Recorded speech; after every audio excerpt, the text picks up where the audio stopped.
Okay. Hello folks, I'm Gage, and this is how to drive a skid steer. So what if you want to use this one? This way is left, and that is right. This is forwards, that is backwards.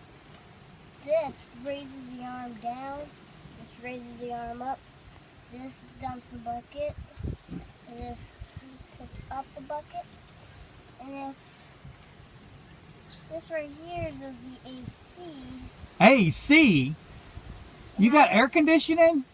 Yes. I didn't know y'all had air conditioning in this. And I don't know what these two buttons are for, but I think one's a heater, it looks like. yeah, I think one's a heater, and then you have the foot pedals down here. You got Wi-Fi in this thing?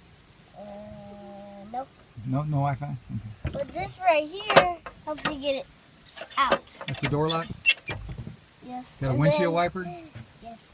And then get out of my way. I'm going to do something very cool.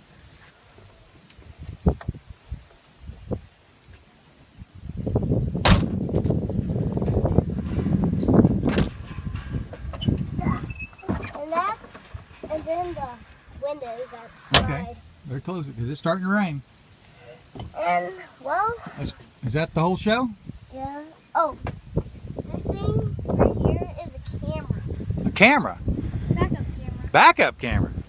And then, so like, if you're working on bumpy ground. Oh! Safety thing, huh? And well, Keep you from not getting knocked around. that's the end of the show. That's the end of the show. Okay. So, bye. Let's go. Bye.